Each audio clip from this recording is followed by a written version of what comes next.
And thank you, Dan, for having me out here. When I started making ice at age 15, which is 13 years ago, I think that I would ever be at this point of being here as an expert like so soon. But I'd like to start. I started off learning to curl in the junior program in Delany in grade 6, and it's at that club, like when I was 15, that they had an ice maker at the time and just asked me if I wanted to help out. And at the time, I was bored, and I figured, why not? And then it quickly grew into being the head ice maker there in a small town club, sand base, raw city water. So anyone out here that's dealt with raw water knows what that's like. It's not easy. After that,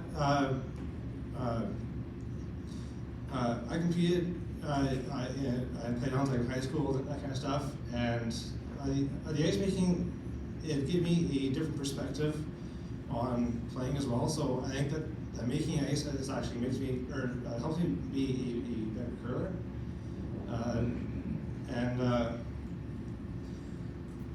After that, I was looking to learn more, I guess. And at the time, like they had the different levels of training, like level 1, level 2, and so forth. But those were only weekend courses, and it's limited to how much you can learn at those. And I've actually found over the years, actually on volunteering at these major events like the Scotties, the Briar, that kind of stuff, I've actually learned a lot more than I ever have at those courses. And so for anyone in these small towns where training might not be as accessible,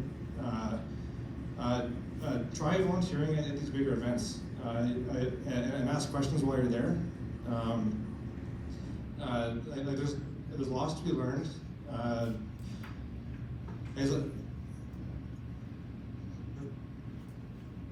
There's some that doesn't apply because of a bigger venue to your club, and every rink is different, which is also partly why like those courses, like they're very generic. So, sorry, I'm not a very good public speaker, so it's my first time, but like just having that knowledge from the events and the courses, like put that all together and put the effort forward, and that'll make you better as a curler, and it'll let you make better ice for your club as well. Which for ice quality, obviously lots of people talk about curl and speed, which lots of times it can be harder or easier based on your rock quality, your water quality in the building, and the outside air temp and that kind of stuff. But one thing that is often not talked about is actually the sliding surface. And anyone out here that has curled at various different clubs might have noticed that at some clubs it feels better to slide out. And I know that at the Scotties this year, which was like a lot of fun. It was my first time doing a provincial Scotties, and I'm very thankful for CURLSASK for letting me do that. After the round robin, Russ Howard was there coaching actually, and he went out and practiced, and he was saying how on most ice surfaces his knee gives him issues sliding, but the ice that I had at the Scotties, his knee was actually not bugging him there because that surface was so nice to slide on.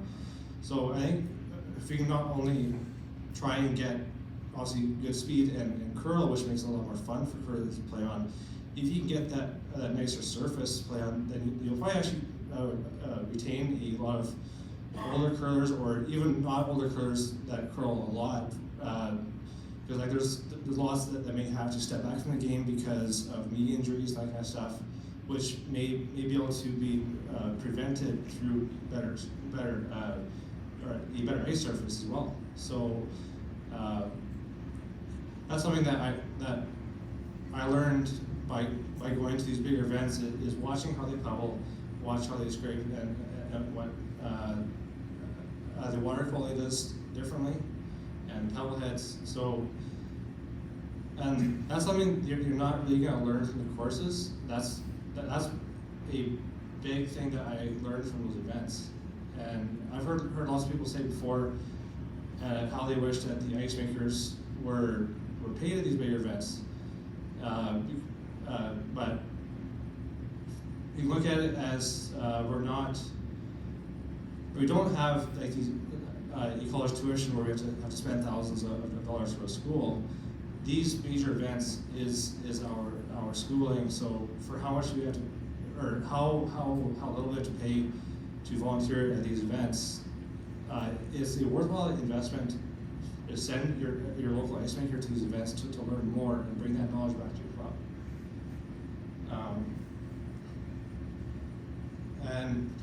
And also doing ice, it can bring you lots of great experiences as well. Where, like myself, I actually volunteered at the 2014 Sochi Olympics.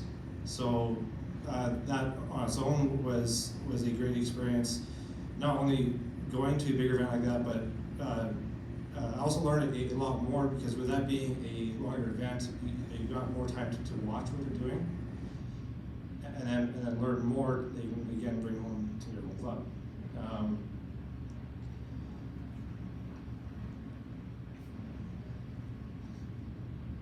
I guess in your clubs, one thing or a couple things to look for that they can fix, probably fairly expensive to help with the ice quality, is air currents. Lots of times improper air currents can actually cause issues in ice itself, more so in like January and February when it's a lot drier outside. That air can actually cause low spots in your ice if it's not moving around in your ring properly. So it's worth looking into like your air currents. Make sure that the air is moving in a consistent circle around the rink, and it's not hitting a corner and stopping and going down to the ice and eating away. And on that same note, also look for drafts in your wall, because in Dalmy, when I first started there, we had two vents in the wall that were leaking a little bit, and in January, that air coming through the draft would actually cause the slide of sheet 4 to be very low, because that air would actually eat away at that ice, which in lots of times you have to flood to fix it. So that in turn adds more ice thickness and more costs to the club to keep that ice frozen. So it's being like that can improve your ice quality, and actually it actually saves the club money in plant fees by having a little bit thinner ice as well.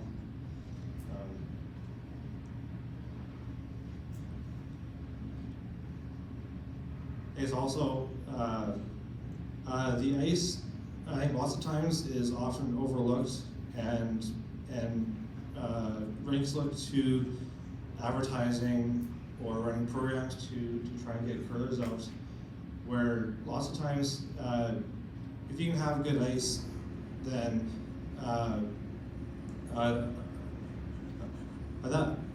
it spreads by word of mouth, and so you're not having to spend as much on advertising, and then that will bring curlers to your club for bonspiels, and that will bring in revenue on its own.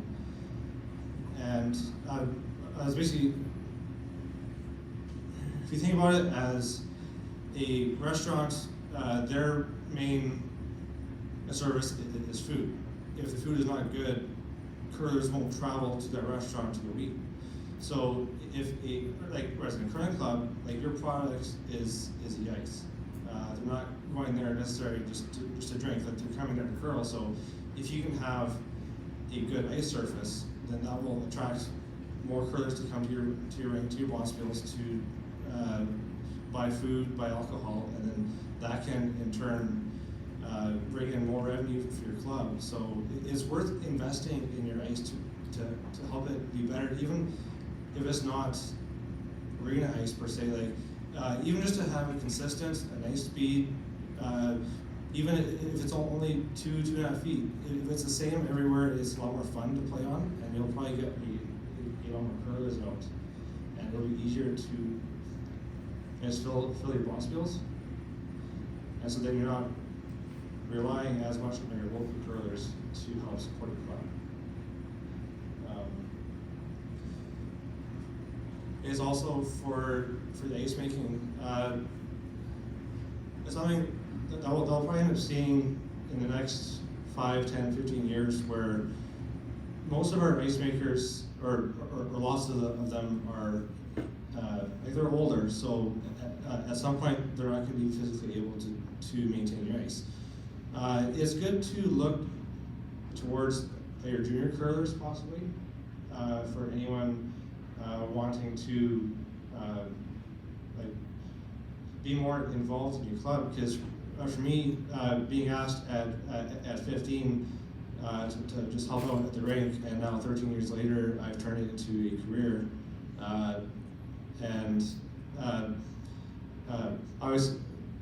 always dreamed of getting to the Briar as any other curler, but now my goal is to get there as a head ice maker instead of a curler. So, like just being asked at that young age just to start, like lots of these kids might not think of ice making as a career, and I think that's something we need to change, because as these older ice makers retire, that we're going to have a major shortage in ice making, and that'll pose as much of an issue as losing curlers as well. So I think that's something that we really need to address. So it's worth that, like having your junior curlers come out and have at least try helping out, and if they like it, then it's worth investing in them to have them go to these bigger events, because then they also see these bigger events, and then it keeps them interested more in curling as well, and it inspires that dream of them curling to get to that event, whether it's Briar or the Scotties. So that in turn will also help grow your club as well. So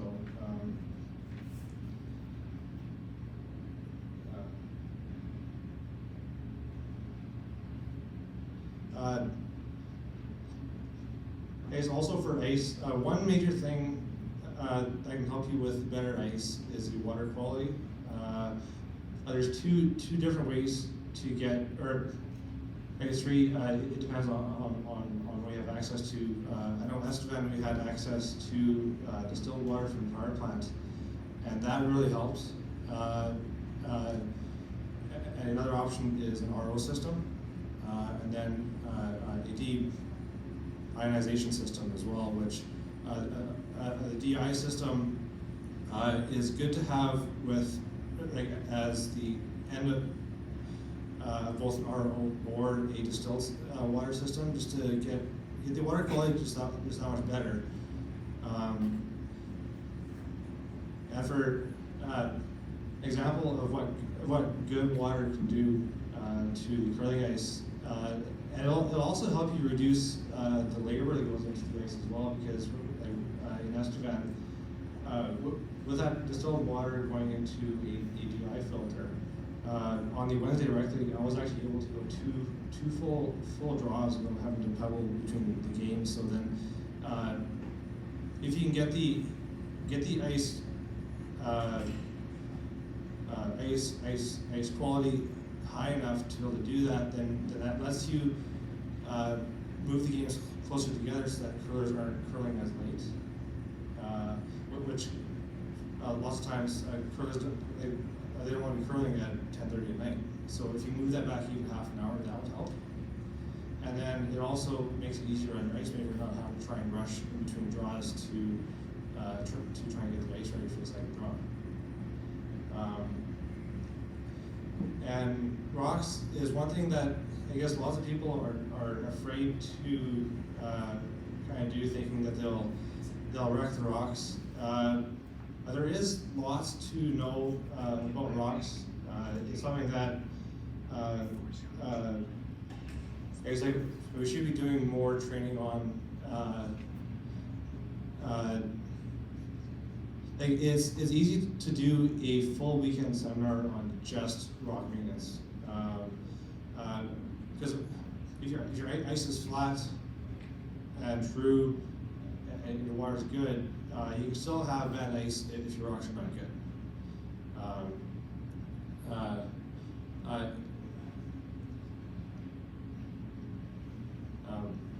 I guess, sorry.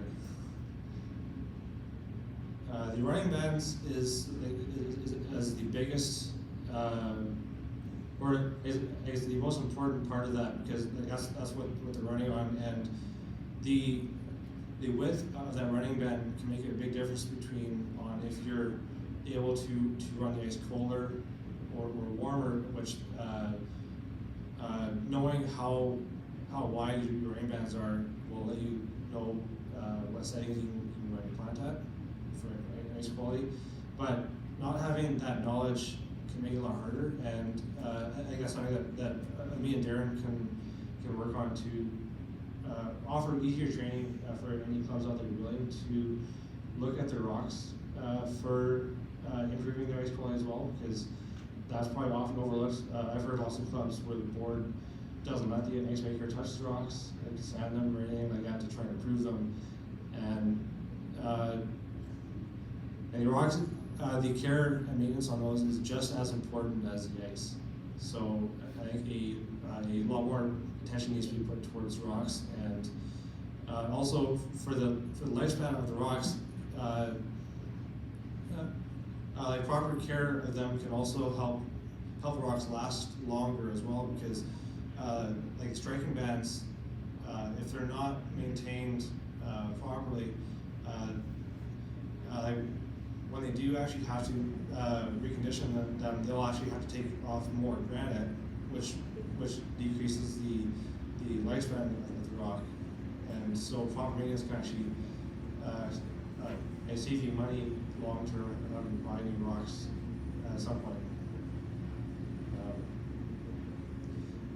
That's something that the ice isn't always going to be perfect. Like there's always going to be days where it's maybe not as good. Like if something changed outside, like we got really hot out, and if you haven't experienced that in your club before, like there's things that'll pop up. Like in Espen at the Travelers playdowns we had there, it got really hot out that weekend, and we hadn't really had it that hot, and so just knowing what to do with the ice would be a lot more tricky to keep the frost under control. So it's okay if the ice isn't always perfect, but if you can try and maintain, or like try and achieve for an average a better ice, that will help you maintain curlers, keeps it fun, and makes people want to stay with the sport instead of getting frustrated with the ice and wanting to leave. Which lots of times can happen where, more so in major centers, curlers may leave your club to a nearby club that has better ice. So that's an unfortunate thing, I guess, with having lots of clubs nearby, but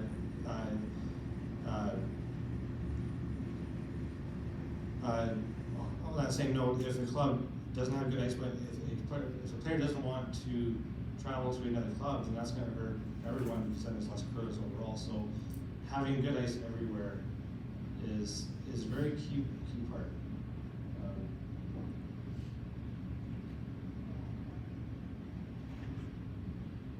I guess that's it. Is there any questions? Like, I know that there's lots. If anyone wants some help at their club with their ice,